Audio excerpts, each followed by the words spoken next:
três acusados estão sendo aqui responsabilizados pela morte de Roger Wellington. E a segurança foi quitada para os acusados. Segurança do Tribunal, por gentileza.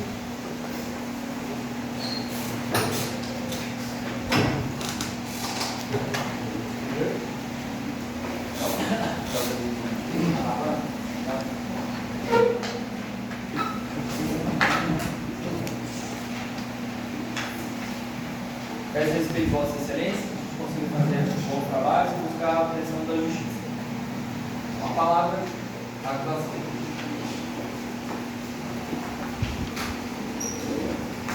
Excelentíssimo senhor presidente desse tribunal do júri, ilustre representante da defesa, servidores da justiça, público presente e, de modo muito especial, senhores e senhoras membros do Conselho de CPI. O Ministério Público se faz presente no dia de hoje, não por desejo de vingança, mas pelo estrito dever de zelar pela justiça e pela proteção da vida humana. Senhores jurados, o que nos traz aqui hoje é um ato que choca toda a nossa comunidade. Julgamos hoje não apenas um fato isolado, mas o valor que a nossa sociedade confere a uma vida de um cidadão. 4 membros de uma sociedade de exploradores de caverna ficaram presos após o desmoronamento de terra. Sobre a situação, houve uma ação brutal que o Código Penal brasileiro se enquadra como homicídio doloso qualificado. Diz o ditado que a necessidade não conhece a lei, mas nós, homens e mulheres do direito, sabemos que se a lei ceder diante da barbárie, não restará justiça, apenas o caos.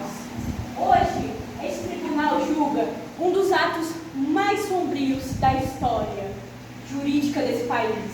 Não estamos aqui para negar o sofrimento e o medo que os réus passaram e enfrentaram no interior da caverna. Estamos aqui para julgar uma escolha. A escolha consciente e deliberada de ceifar a vida de Roger Wellington. Passo a palavra ao meu colega. Bom dia a todos. Hoje os meus argumentos estarão visando a defesa e o resguardo da eficiência das leis que regem a nossa sociedade. Quero deixar claro a todos os presentes deste júri que nenhuma vida ou inviolabilidade da justiça deve ser tolerada, pois nenhum indivíduo pode ter sua dignidade retirada, nem mesmo para o bem-estar de toda a sociedade.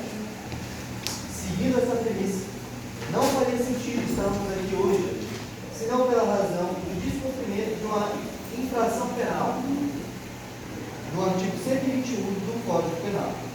Encontramos o fato típico, onde ocorre o homicídio culposo, levando assim a ilicitude, onde encontramos o dolo, onde estiver a vontade e o arbítrio de fazer tal ato odioso.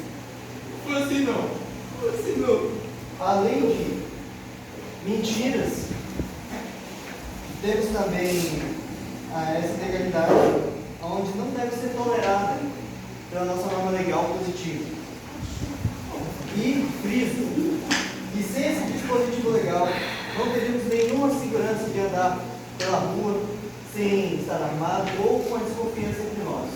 Friso novamente que é importante e estrito que devemos resguardar todo e qualquer direito individual para o resguardo da sociedade como um todo. No caso atual, infelizmente, o senhor Roger não se faz presente, pois o seu direito foi brutalmente revogado a contragosto, sendo de dever estatal sua representação neste júri e sua defesa devida nos ditames da lei. Sendo assim, põe os dois argumentos novamente em evidência com o propósito da defesa do Estado de Direito e daqueles regidos por ela. Então, põe também em evidência a primazia da lei, onde os governantes e os cidadãos estão igualmente submetidos às leis e eventuais combinações delas, impedindo também a arbitrariedade dos governos, que põe, né, a exemplo o que aconteceu dentro da caverna. Foi um ato ilícito, onde tentaram legislar leis que não são válidas no nosso ordenamento jurídico. E, obviamente, a inviolabilidade da lei, que foi totalmente isenta nesse caso. Reforço também que a norma, em sua função primordial, dá ênfase em manter a ordem formal da sociedade. Não pode ser simplesmente descumprida, né, em favor de alguns, pelo fato de anular sua eficácia e sua própria função. A justiça aqui, senhores, é apresentada de forma de equilibrar e não de vingança. Estamos aqui julgando os atos, pois o mesmo se enquadra no potencial de consciência da ilicitude, aonde fechamos a teoria da tripartite, certamente, que reforça a sua culpabilidade. Temos respaldo na terrível e odiosa ação desses réus, quando os mesmos tentaram, via rádio, contatar as autoridades legais, tentando ter respaldo legal desse tal ato, aonde não foi recebida de nenhuma forma ou a sua positividade. Devido a este entendimento, a absolvição dos mesmos ocasionaria o peso desigual da balança e da justiça. Não estou simplesmente falando para condenarmos eles de forma injusta. Não, estou pedindo justiça. Do caralho. Se fosse até era fácil. Seguimos a premissa de que, se formos omitir qualquer qualificadora do homicídio, o povo destes, estaremos omitindo a justiça dos parentes que não Tinha mortos. que ser mulher isso aqui. Novamente, senhores, repito que é justamente porque o instinto humano é violento em situações de pressão é que a lei deve ser aplicada com rigor absoluto, para que os homens saibam que, mesmo em desespero, a vida do próximo é um limite inviolável. Ao desconsiderar, né, e não aplicar compensação, como eu digo, para qualquer qualificador que seja, e absorvendo esses criminosos, estaremos virando as costas para outros casos mais hediondos e mais condenáveis, levando assim a sociedade a um estado de caos e a arbitrariedade para o lado errado da balança da lei. Bom, Sou criminoso não! Essa vai ser legal. Já terceira vez que a gente está falando da acusação. Vamos pedir aos acusados que se contêm quando a gente já fala da situação.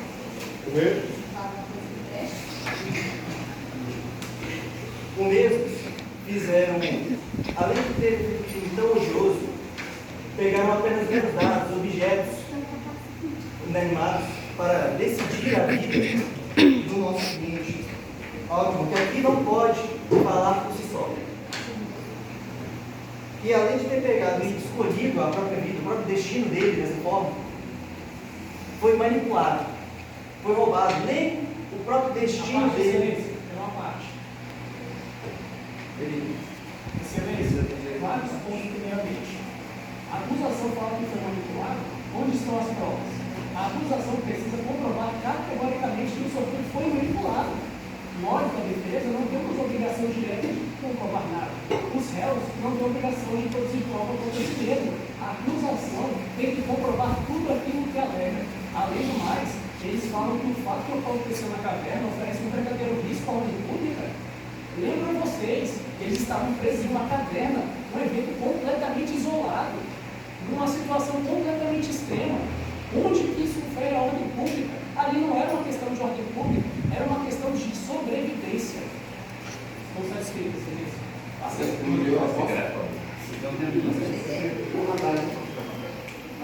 bom, me precipito em detrimento do contrato feito nessa caverna. Logo após a ideia do contrato, ocorre o vacatio legis, aonde a ideia e há o tempo dessa sanção ser feita, aonde os integrantes do próprio contrato não quiseram a revogação. Sendo que se fosse para seguir no ordenamento jurídico vigente, a gente teria que aceitar isso, pois o mesmo legislador dessa norma quis revogá-la. Entretanto, este direito também foi brutalmente arrancado. Se você fala de validade, de qualquer que tenha sido um contrato natural feito dentro dessa caverna, ele só pendulou para um lado.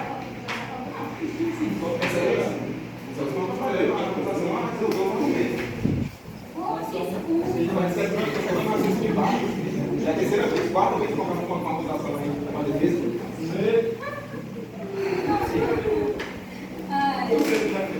Eu peço, senhores, que desconsiderem qualquer argumento desse tal acordo ou contrato feito lá dentro, pois estamos esquecendo que se foi válida a ação por meio ilegais de contrato, não vigente no nosso ordenamento jurídico, segundo a nossa supremacia de Constituição, então não foi válido de forma nenhuma, porque o próprio legislador desconsiderou. A partir do momento que uma lei é aplicada, uma norma é aplicada, tem um tempo de vacatio legis, e ela não foi aplicada de fato e foi cancelada, então não existiu a lei. Foi apenas um assassinato frio e sem nenhum tipo de consideração ao próximo. Posso falar? Excelentíssimo. Primeiramente, boa tarde a todos. Quero fazer meus cumprimentos ao excelentíssimo senhor juiz, aos colegas de defesa e a todos aqui presentes, principalmente os membros do tribunal. Também quero cumprimentar aqui os senhores sanibais presentes. Primeiramente, a defesa fez uma parte, citando um contrato em determinado momento. Você falou dos dados.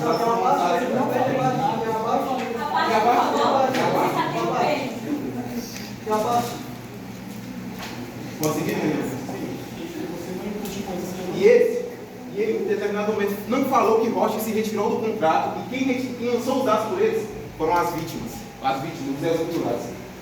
E outra coisa, não conta nos autos do processo em momento nenhum como Roger foi morto. E eu deixo assim, de que maneira vocês mataram o Roger? Você falou, na primeira maneira que interrompeu, não foi assim. Então como foi? Como vocês mataram o Roger? Eu quero dar cara. Obrigada a falar. Então você cometeu o crime. Nós somos vocês quatro na Você cabeça. está me discriminando, ué. Não, falei nada. então qual é o próximo argumento da defesa? Que Roger escorregou, bateu a cabeça. Falei, meu irmão. Tá achando que é? Tá falando com quem? Com a sua mãe? Ai. Excelência, pela ordem.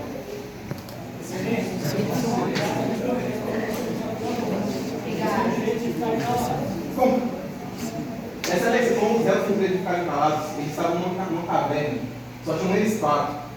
E Roger foi encontrado só. Por favor, eu peço que, por favor, coloquem a imagem do Roger aqui no slide.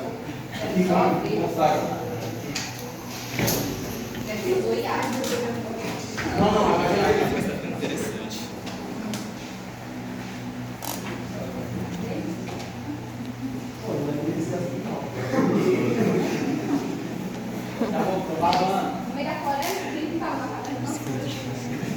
Isso é um jogo em caverna, pelo amor de Deus.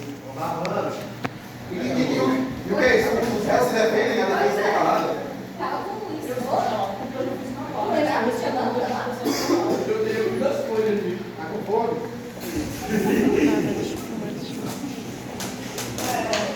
Podem ver, pode ver isso aí. Podem ver todo mundo aqui. São seres descontrolados. E outro ponto. Nosso tempo está acabando, eu quero deixar o seguinte questionamento para a defesa. Eles vão provavelmente falar de estado de necessidade, inexigibilidade de pontos diversos, falando que a situação realmente ponderava aqui, matar a roda. Só fazer o seguinte questionamento. Eles foram libertados da caverna no 32º dia de confinamento. Eles mataram Roger no 23º dia. E também a defesa, em determinado momento, quando fez o abate, não citou que o Roger se retirou, não queria, teve o dado foi lançado por terceiros, e que ele propôs que esperasse mais 7 dias na caverna. Esperassem, eles sabiam, eles tinham claro via rádio quem estava dentro da caverna, quem estava fora da caverna. Ou seja, foi um ato premeditado, senhores. Isso é fato.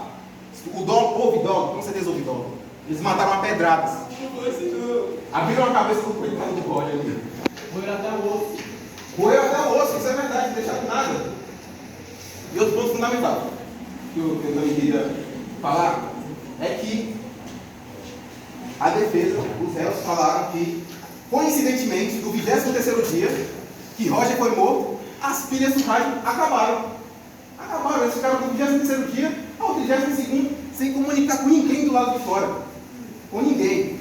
Muito coincidência, né? Muito de extrema coincidência. Pois é, mas tinha bateria, né? Pra gente botar na frente do negócio. Ah, senhores, eu não sou técnico eletromecânica, pelo amor de Deus, mas a polícia, em abriu inquérito, falou que esse fato era mentira. Havia pilhas. Posso falar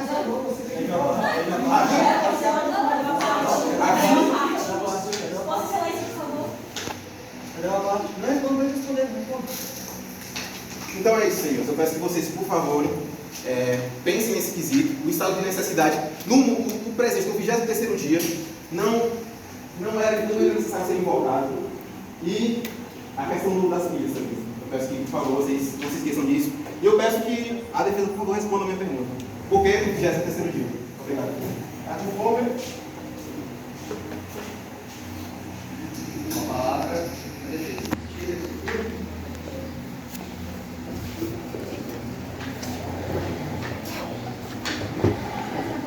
Minha defesa, bora minha defesa.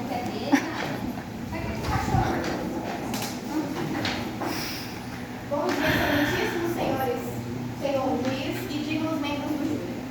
Hoje estamos aqui não para julgar um crime comum, mas para julgar uma condição humana em seu limite mais brutal. A promotoria tentará pintar os quadros de que eles foram assassinos frios, mas eu digo para vocês que eles são sobreviventes. Fechem os olhos por um instante. Eu quero que vocês se coloquem no lugar dos exploradores da caverna. Eles ficaram lá por 32 dias, com fome, sem esperança, sem voz, com frio cortante, o corpo definhando e a mente entrando em colapso. E aonde estava o Stavro? O Roger, em nome do grupo, tentou contatar as autoridades que estavam no acampamento pela rádio. Mas você acha que ele obteve alguma resposta? A resposta das autoridades para isso foi o silêncio. Ele pediu ajuda, orientação, para que o que aconteceu não acontecesse. Mas ninguém respondeu. E foi o próprio Lord Whitmore quem propôs o sorteio. Ele convenceu, ele fez a cabeça dos réus de hoje.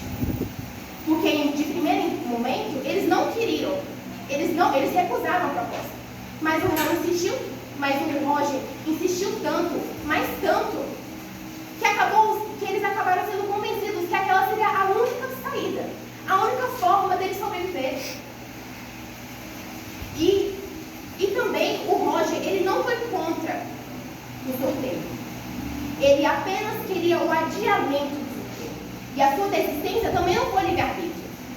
O Roger estava passando pelos mesmos colapsos mentais que os demais. Então a sua desistência... A defesa fala de lapso mental, é isso mesmo? Calma aí, deixa eu ver se eu entendi isso mesmo. Pelo amor de Deus, falam de lapso mental, ou seja, eles ficaram horas debatendo um sorteio extremamente conflituoso. Aí ela fala inicialmente que o Roger, de alguma maneira, coagiu esses três canibais aqui ao sorteio, mas logo em seguida ele se retirou. E por que a defesa em nenhum momento cita isso? A defesa, no caso, fala sobre imaginar o sofrimento deles na caverna, sem comida, sem esperança, sem saída. A promotoria sente pelo sofrimento de todos. Mas o Edmore não sofreu igualmente. E não saiu vivo para contar a história depois. A parte biológica, a gente vai responder em breve. A parte biológica é todos os indivíduos se encontravam no mesmo estado de necessidade. Entre aspas, estado de necessidade. Todos estavam fome. Boa parte já foi. Você tem que obedecer. Tá fazendo papel de juiz? Nunca vi isso. Mas o que vocês estavam fazendo? E Mas vocês você... são defeitos, vocês não têm que ir. A defesa pode mandar.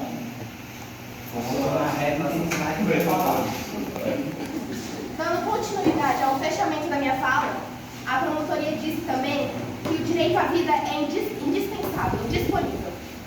Que nenhuma vida vale mais que a outra. E eu concordo. Todas as vidas são preciosas.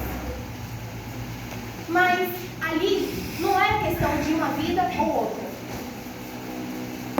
Ali era questão de 4 mortes certas, quando se poderiam salvar 3. Não é sobre valorar as vidas. É sobre minimizar as perdas. A promotoria hoje não busca por justiça, ela busca por vingança. Eles querem punir uma tragédia e não um crime. Reflitam.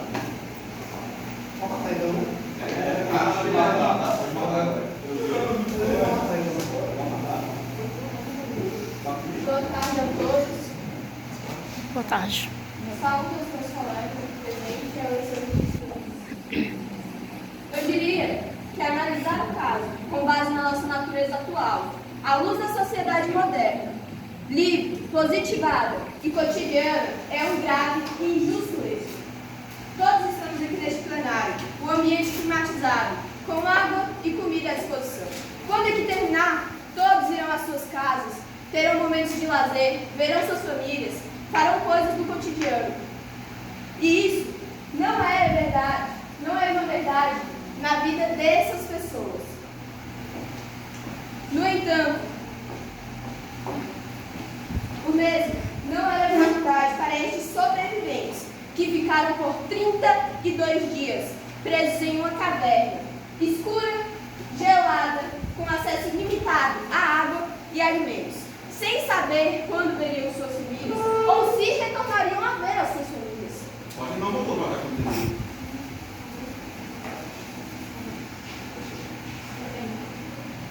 Estes sobreviventes tiveram a sua normalidade cotidiana abruptamente rompidas e foram expostos a uma situação absurda, onde o estresse era extremo e contínuo. O que estava em jogo para eles não era mais o vencimento do cartão, quem levaria o filho para a escola ou até mesmo o Código Penal. O que estava em jogo ali era a própria existência deles enquanto seres vivos. O que predomina ali são instintos biológicos, como a sobrevivência e a fome. E o direito foi feito para seres humanos e não para santos. Antes de qualquer lei, antes de qualquer código, haviam ali 5 seres humanos, com fome, com frio e com medo de morrer. E é a partir dessa realidade, e não da nossa, que nós devemos julgar este caso. Com o fato já exposto, eu irei responder algumas perguntas feitas pelos meus colegas aqui. A neurobiologia, ela prova que a racionalidade é uma das primeiras coisas a ser desidratada pelo cérebro em situação de fome extrema. Em tese, o ser humano ele pode sobreviver de 4 a 8 semanas, cerca de 30 a 40 dias, sem comida, se houver água no ambiente, o que não era a realidade destes. Sem a água, a morte chega muito mais rápido, geralmente de 3 a 7 dias. Sem hidratação, o sangue ele fica espesso, os rins entram em insuficiência renal aguda e o corpo entra em choque por desidratação, muito antes dos estoques biológicos acabarem. A temperatura também se torna um fator crítico. Em ambientes muito frios ou muito quentes, o corpo gasta energia de forma desesperada para tentar regular a temperatura, através de tremores ou suor. No caso destes, foi através de tremores, por estar em uma caverna fria. Quando o organismo degrada cerca de 30 a 50% de suas proteínas totais, a sobrevivência ela se torna impossível. O coração, enfraquecido e atrofiado pela perda de massa muscular, também conhecida como miocárdio, sofre uma arritmia severa ou parada cardíaca. Outro cenário é a falência múltipla dos órgãos, decorrente de uma infecção, que o sistema imune, completamente desativado por falta de energia, não conseguiu combater. Iremos entrar também no cérebro reptiliano, que ele também pode explicar um pouco, sim, do que aconteceu e do porquê aconteceu essa tragédia naquela caverna. O cérebro reptiliano é uma parte do cérebro associada aos instintos básicos de sobrevivência, como fome, medo, defesa e reações automáticas diante do perigo. Segundo a teoria do cérebro triunfo, ele representa a camada mais antiga do cérebro em termos evolutivos e atua comportamentos rápidos e instintivos. O que acontece? Eles não agiram racionalmente, eles agiram por impulso, pela sede de sobreviver. E essas informações aqui tragas não foram tiradas de qualquer lugar. Essas falas foram dadas pelo biólogo Warley Borges, formado pela UNB, com uma pós aqui na Universidade Católica. E eu encerro a minha fala enfatizando que se a ciência explica o ocorrido de forma clara e irreversível, não há possibilidade de exigir que tivesse sido diferente. Agora eu passo a minha parte ao meu colega. Bom dia a todos, me chamo João Pedro e para dar prosseguimento à nossa sustentação de defesa, eu gostaria de trazer algumas reflexões que eu acredito que são muito necessárias para que este tribunal resolva a questão da melhor forma possível. Como minha colega já deixou claro, nós devemos levar em conta a ótica interna do que aconteceu na caverna, além da nossa ótica externa.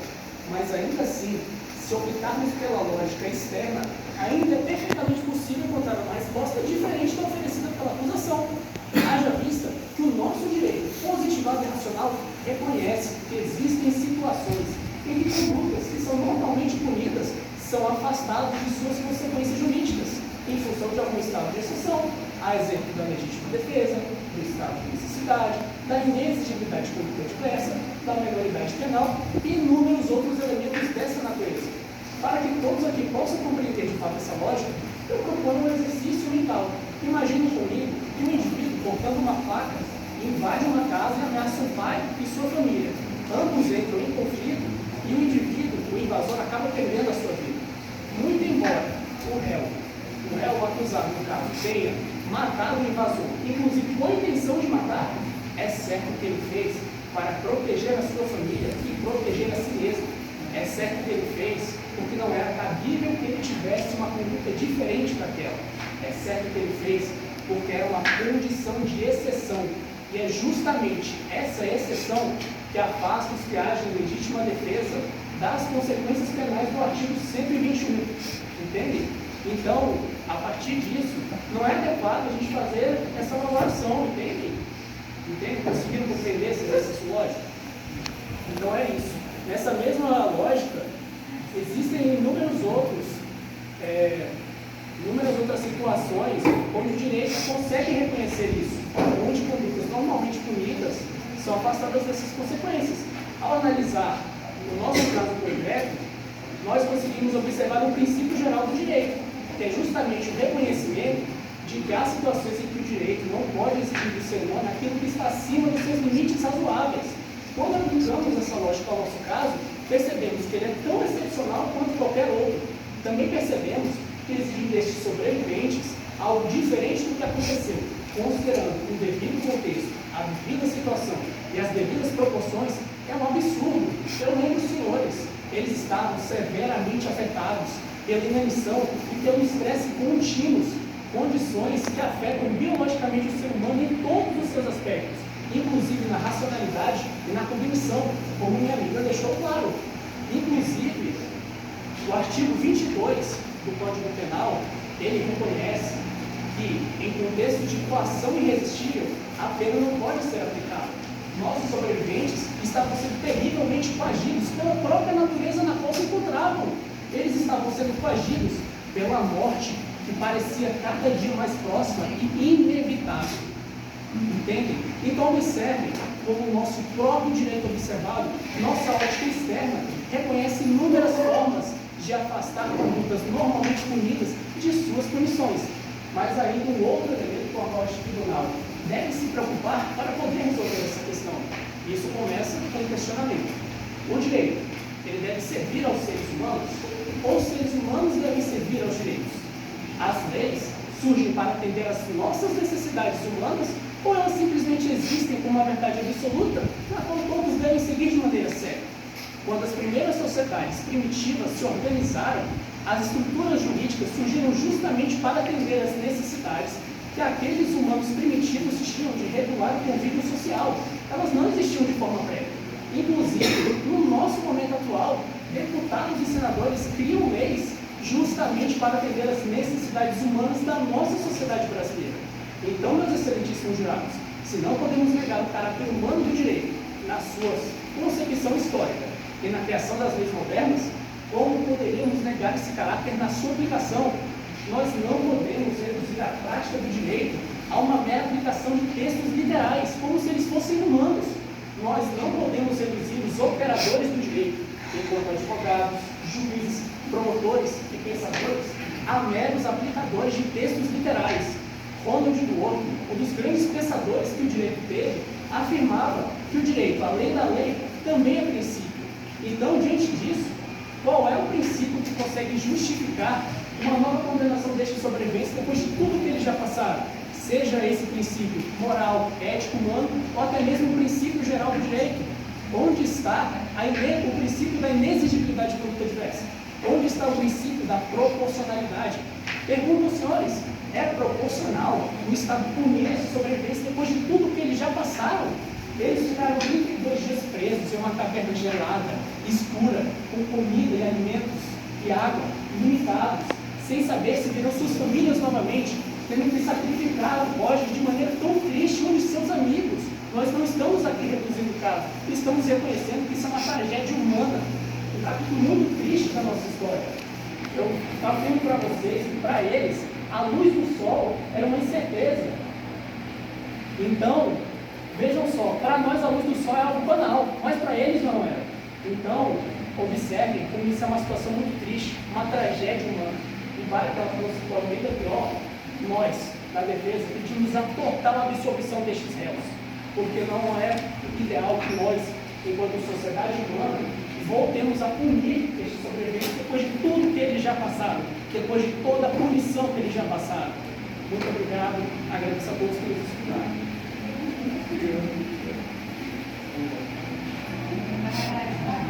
Uma palavra, então, a acusação em resta. Senhores, podemos ver que eles não responderam a minha pergunta inicial, né? Porque justamente no 23º dia, quando o próprio Roger se retirou do contrato e pediu que esperassem mais 7 dias. E eles falam de coação, é isso mesmo? Coação. Nós estamos falando de 3 indivíduos que, segundo vocês, estavam com lapsos mentais, fraquezas biológicas e outro ponto, o Roger se encontrava na mesma situação. E foi, se alguém for coagido dessa situação, foi o Roger, por 3 pessoas. Senhores, é instinto de sobrevivência, quis dizer a defesa, né? É natural que os seres humanos lutem para sobreviver. O direito existe exatamente para superar os instintos. Animais matam por instintos. Cidadãos respondem por lei. Se governarmos esses homens que lutaram para sobreviver, nenhum brasileiro se sentirá seguro numa situação extrema. Mas a rampa é escorregadia. Vai no sentido contrário. Se absorver, qualquer grupo pode criar suas próprias regras de quem vive e quem morre. Levando em consideração que a defesa estava dizendo que eles não estavam na sua racionalidade, mas estavam extremamente racionais para criar um jogo. Tinham dados, tinham formas. Mimizenta do caralho, eu falo lá no corpo. Segurança, contém o acusado. Contém o acusado e alguém. Senhores, podemos ver que os indivíduos agora insistem. Exatamente. Vendo justamente que a racionalidade não foi comprometida. Quero dizer sim, o direito foi feito para os direitos humanos. Só que o direito chegou dentro da lei. O direito teve a possibilidade de chegar lá dentro. E outros, sim, esses indivíduos agora não estão bem mentalmente, mas podem ser tratados. Porque uma das pesquisas, naquele artigo, para mim ver, ele explica que o consumo de carne humana pode sim gerar colapsos mentais. E não são permanentes. Satisfeito.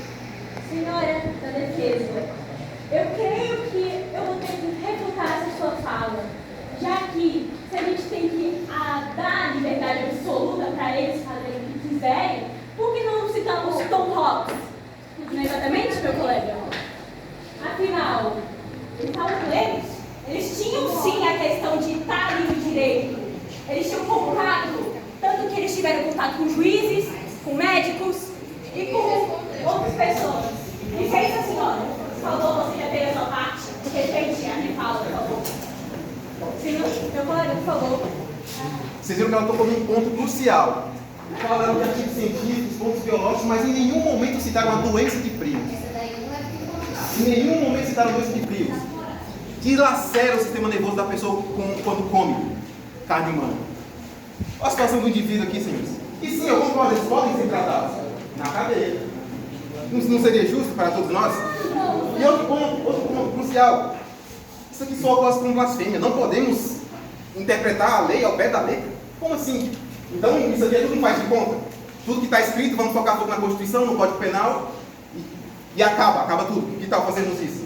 Artigo 121, homicídio qualificado, não tem para onde correr. Artigo 1º, não há crime. Não há crime que não esteja no Código Penal. Está tudo lá.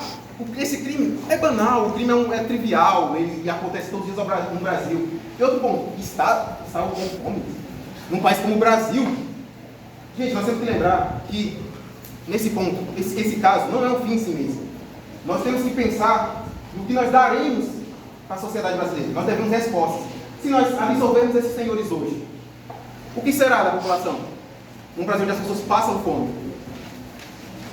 Então, podemos lembrar que isso aqui vira tese no STJ, pode virar jurisprudência.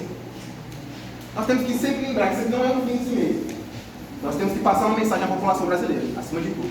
Com licença. Senhores, bom dia, meus cumprimentos a todos. Eu só queria trazer um fato biológico que aparentemente nenhum dos colegas da defesa leu o artigo científico de forma coerente.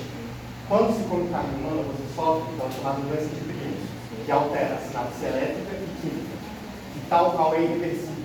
E você falou que não, é porque se come carne humana, cria uma certa falta de noção na cabeça, mas recupera. Não. Sinapse química e elétrica não recupera, são biológicas. Já acabamos de ver que ele está alterado. O que garante que um cidadão desse, um cidadão como outros, não vai poder ensinar amor?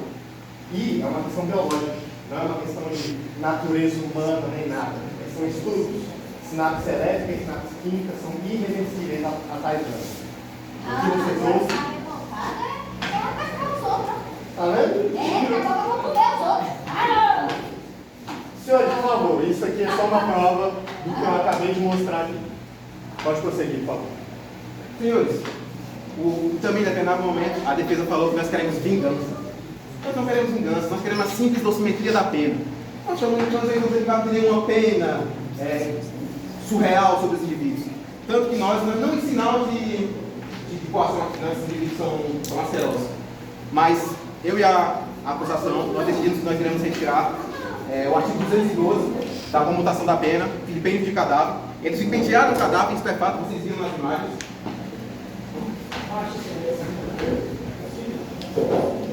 São quantas partes, excelência? São dois. Eles já usaram dois? Usaram dois. Usaram no começo. A gente é o primeiro na suspeitação e dois agora na vez. Então são 4 no total. Agora vão ser 2 no mandato. Na primeira é só um e agora vai ser 2. Vamos falar. Certo. A acusação em dado momento veio aqui e quis insinuar que nós não estudamos os artigos, mas isso também pode ser fruto da própria acusação. Muito embora eles tenham assumido de que não vão imputar o vilipêndio corretamente, mas o promotor acabou de falar. Eles cometeram vilipêndio. Se eles cometeram, porque não está enquadrado? Não está enquadrado porque não existe vilipêndio doloso. O vilipêndio exige dolo específico. Perdão, falei doloso culposo. Não existe vilipêndio sem dolo. O vilipêndio exige o dolo específico. O que significa vilipendiar? Significa humilhar, destratar. Os réus, embora tenham feito um triste fato, não fizeram com a vontade ativa de humilhar.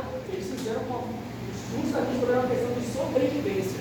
Então vejam como a acusação tenta jogar isso para nós, mas isso está presente neles também. Estou satisfeito.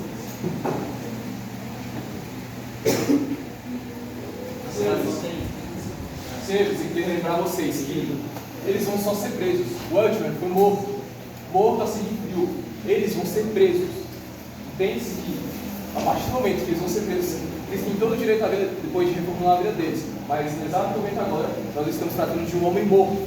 Não está mais aqui presente. Nós falamos por ele. Nós queremos justiça e apenas justiça.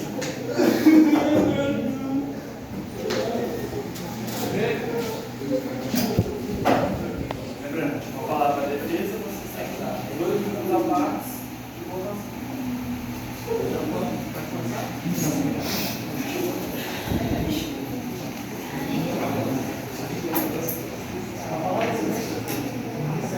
Gostaria de iniciar, fazendo algumas questões. Em diversos momentos, a acusação tentou fazer um reducionismo àquilo que tratamos, ensinando que nós estamos aquilo que falamos de forma do tipo.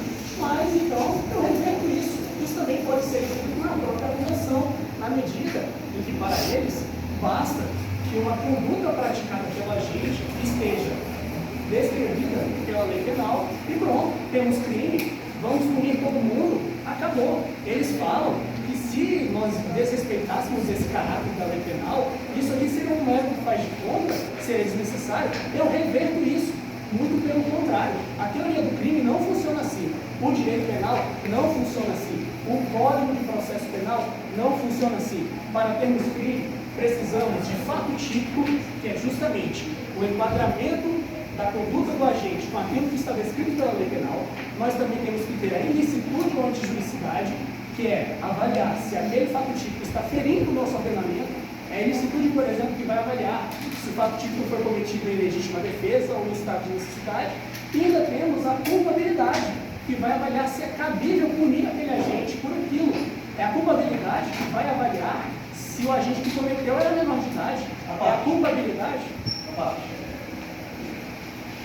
Quero saber por que você está voltando ao Código Penal, sendo que uma hora você desqualifica isso e falando que está de necessidade e não vale mais nenhuma lei positiva, e agora tenta basear os seus próprios argumentos nela. Então você diz que existe ou não existe? Existe quando convém a matar alguém. E não convém quando você vai defender outras pessoas. Então eu posso simplesmente ser arbitrário. Se aqui agora, se eu quisesse ser arbitrário, eu condenava logo eles, não teria a devida defesa, não precisaria de um advogado, não precisaria de leis nem nada. Se for assim, nós estamos com o de Tomahawk, certo? Onde o caos reina, onde o mais forte se faz. Então, já que a lei do mais forte se faria eficaz dentro dessa caverna e não leis positivas, por que não esperar alguém morrer e não matar? O mais fraco ia morrer em algum momento, você teria que comer a carne daquele que morreu, sem causar nenhum tipo de crime legal previsto. Que sensível. Tá certo. Excelente. Por que não esperar o primeiro morrer da primeira? Biologicamente, já que vocês também já usaram isso, eu vou voltar. Se caso uma pessoa morresse primeiro, voltaríamos ao que eu falei antes. Eles morreriam por provavelmente infarto, os órgãos, falência múltipla de órgãos. Então o que estaria acontecendo ali no corpo? Eles basicamente estariam mortos agora também, porque eles iriam comer um corpo que acabou de morrer e que está cheio de vírus e bactérias. E não, esse não estou tirando da minha cabeça, e isso também foi falado pelo biólogo, no qual a gente consultou antes da defesa.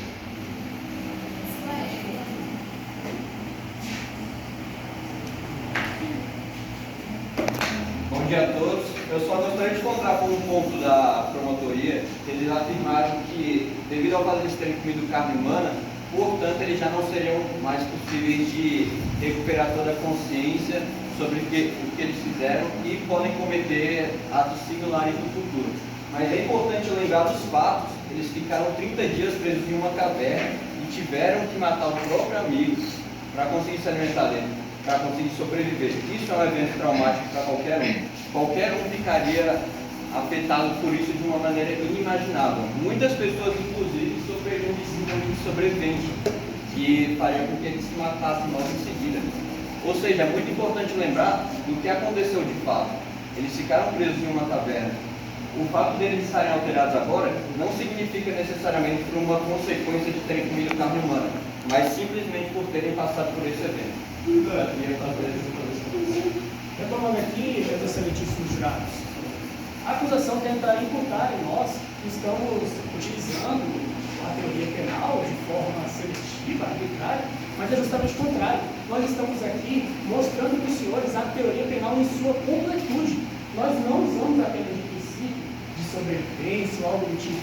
Citamos aqui a doutrina penal, citamos artigos, fizemos uma sustentação completa, citando biologia, citando direito penal e citando princípios e também o caráter humano. Na verdade, a acusação que quer reduzir a teoria penal a quando lhe convém, porque não basta termos uma conduta que está adequada com aquilo que está descrito na lei para punirmos.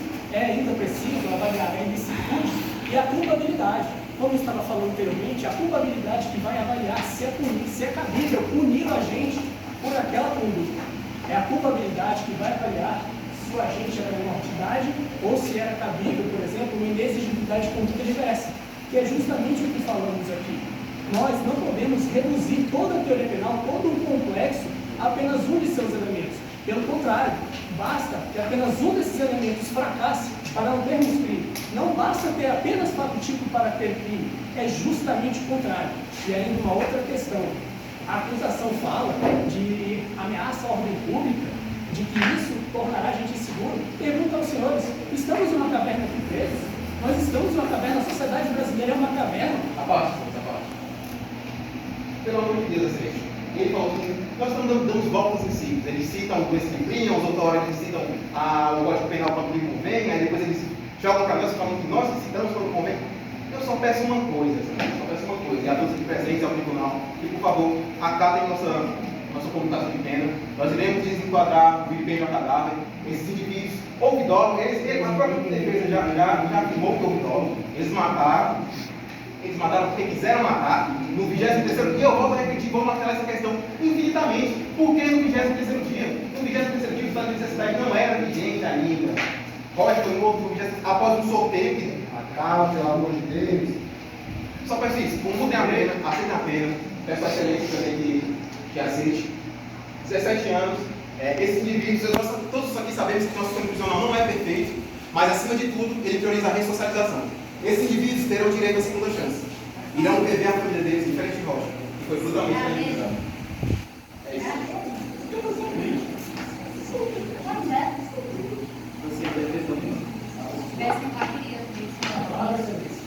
Então, como apenas um minuto, você rápido e breve.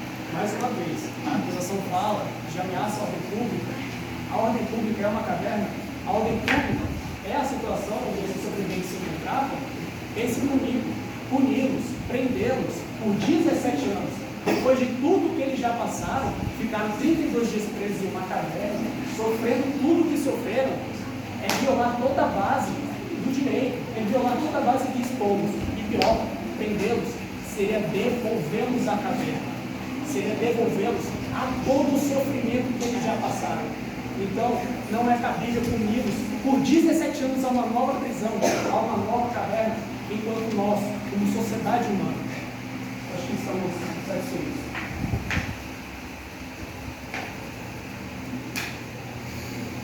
Levando em consideração as posições apresentadas pela acusação, a defesa, a acusação então seria pela condenação e mais recentemente montou uma pena aumentada de 17 anos, ao passo que a defesa busca não somente a absolvição, como eventualmente no teste subsidiário, a descolocação para o desempenho posto que foi posto no pagamento da quantidade de desempenho de pagamento. Aos jurados, agora na nossa atividade, aqueles que votam pela condenação dos 3 acusados se manifestam na mão. A condenação. A condenação.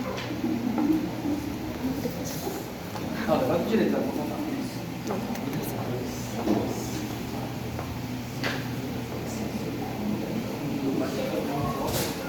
Doze, então, pela condenação, aqueles que votam pela absolvição. Eu preciso levantar a mão. Levanta a mão.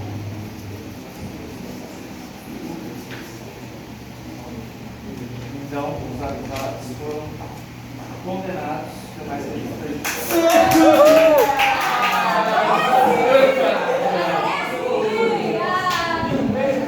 Deus.